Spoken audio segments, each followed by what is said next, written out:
Hi everyone. I'd like to take a look at my recommended reading list. Sometimes students will ask me about this, and I just wanted to share one or two highlights from each book. Some of them aren't books, some of them are TV series, and tell you what I like about them, how they influenced my career, why I'm recommending them. Real informal, real quick. Seven Habits of Highly Effective People. Each of the seven habits is lovely, lovely. I'm especially a fan of the first, was it three or four? Yeah, the first three, I think. I think there's three private ones, three public habits, and then Sharpen the Saw is the last one. Uh, if you haven't read this on several occasions, more than once, multiple times, notice I started. So I started my top three recommendations, and it is on there. Uh, Very, very, very, very good. I even like the kids one, so I'll read the kids version, the teenager version with my kids, and very good. Agile Manifesto isn't a book; it's just a very, very short list of principles, and it is so powerful. A lot of people forget them, forget those values, forget those principles. Some of the ones that are most important to me are about simplifying. We want to simplify problems, not make them convoluted or not make them more complex than they need to be. The other one I really value is delivering progress or delivering anything, delivering value early. A lot of teams wait to deliver. They wait for a week. They wait for a month. They wait for 6 months. They wait for 6 years. And it just gets them into big, big trouble. It's so much faster if you uh, deliver value early. The last one on Agile I mention is my love for responding to change over following a plan. I love, of course, we need a plan. You can't just ignore the plan. But once you finish planning, things start to go wrong. So you need to be able to adapt to change without falling to pieces. And that's why I love risk analysis so much. Risk analysis really helps you with that. Scrum methodology is awesome. I think this, I really, the book is okay. It's not a book. It's like a little quick guide. You can read it in an hour. But usually I just go to this. I just Google for Scrum diagrams, and I like this one. This one's my favorite, and it's the reds here that I like the most. The three reds are wonderful, wonderful, wonderful Scrum concepts. Very, very clever, very productive. All this stuff, I try to follow the spirit of the Scrum, but I don't really follow the letter of the law. That annoys some people. But anyway, Scrum is pretty darn powerful methodology. I agree with most of it. Velocity is a book about some operations management topics: Lean, Six Sigma, theory of constraints. Very powerful. Lean focuses on reducing waste. And this business novel, I mean, it's a story, it introduces you to a story about the characters trying to get rid of waste. I love that. There's lots of different waste in every one of our processes, and whether we know it or not, and you can, through these principles, through these concepts, you can identify that waste and get rid of it. Six Sigma is all about quality. Awesome, awesome stuff. A lot of people, a lot of teams kind of skimp on quality, and gets them into trouble. We don't want that. We want high quality. Theory of constraints is kind of a question.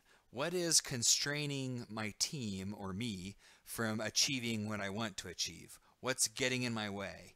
And you kind of focus on what's getting in your way, and then you uh, get rid of it. You widen your bottleneck, so to speak. And that's velocity. Good to great is it's kind of like the Seven Habits of Highly Effective People, but for businesses. I think it's very, very good. It's very well written. Still, the principles still just as powerful as they used to be. One of my favorite concepts is about the flywheel and the hedgehog concept. It talks about teeny tiny efforts. Great things are done because of a zillion teeny tiny efforts, tiny pushes in the right direction, and then suddenly you achieve a breakthrough. I love it.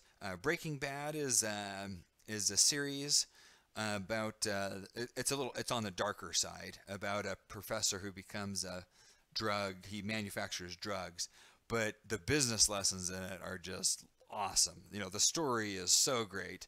It's got some bad stuff in it, but the story is so good, the characters are so good, and introduces several partnership concepts, negotiations concepts, manipulation, and really great stuff. Passion, passion and having interest in the things you do, finding joy in your work. I love it. Let's move on to the next category. As a Man Thinketh. Very short. The books, I prefer audiobooks, and this is like an hour long. Very, very powerful. It's very dense, so I have to listen to it many, many times, and then I'll kind of pluck out a quote and think about that quote for a while, but I love it. Naked Economics is one of my 3 stars here. I believe economics is grossly, grossly undertaught, and I think if everyone took an Econ 101 class, the world would be such a different place. So, so different. And this one it's like a book for beginner economics. Very, very introductory book, but it explains it in a very readable way that's not boring. A lot of people will think economics is boring. I want everyone to learn about supply and demand and about ramifications of some certain regulations or tariffs, or what is money? How does money work? What incentives? How do incentives work? Wonderful, wonderful principles. A Man's Search for Meaning is good. This is a little more maybe on the spiritual side, you could say. It's about a man suffered during the Holocaust, but yet found meaning even though he was a prisoner. Very inspiring. Brad Wilcox is he was a leader of mine, and very, very powerful writer. He changed my life big time. This is more on the spiritual side too. Very, very, very good. He's an excellent author, especially also great for kids. Educated is a book about it's a bestseller. It's about a girl it's a memoir written kind of like an autobiography, but in story form, about a girl who grew up in an extreme, very, very extreme environment. Never went to school. Neither did her brothers or sisters.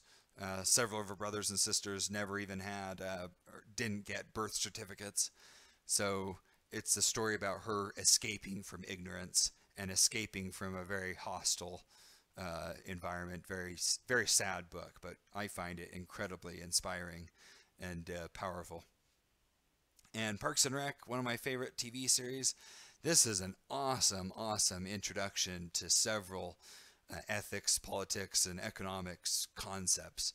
And it's so funny. So the author, he takes these lessons he wants to introduce people to, and he presents them in a hilarious way. And he just does it so with so much subtlety. I think it's very powerful. The Office is another one by one of the same writers. People skills and management. How conversation works. The 6 lessons for better communication. I really hate the title. It's kind of a I already know how conversation works title. But these lectures are so good. Very short. The whole thing, yeah, there it is, 3 hours and 6 minutes. But I've listened to these over and over again. I'm kind of an introvert, and my people skills need a lot of polish. and I believe everyone could say that to some degree.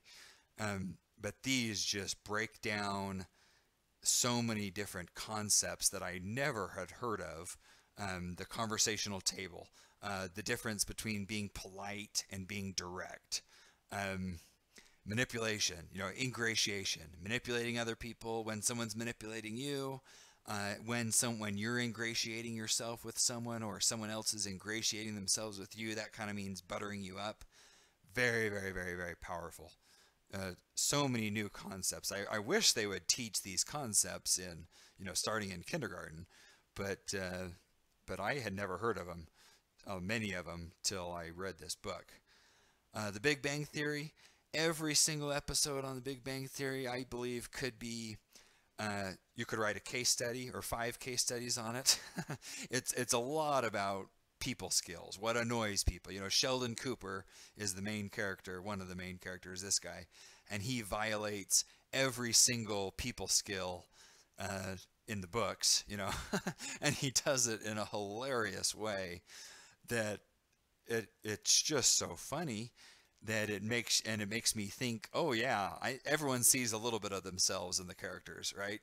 They're very relatable, and you kind of think, oh, I got to work on that. At least I do. I love it.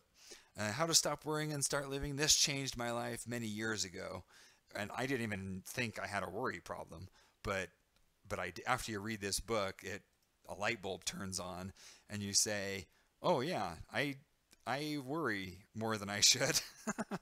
And very, very, very good. How to Win Friends and Influence People. This is a classic, very old. In my opinion, it's kind of manipulative. A lot of his suggestions are highly manipulative. I prefer to convert those into more of the golden rule.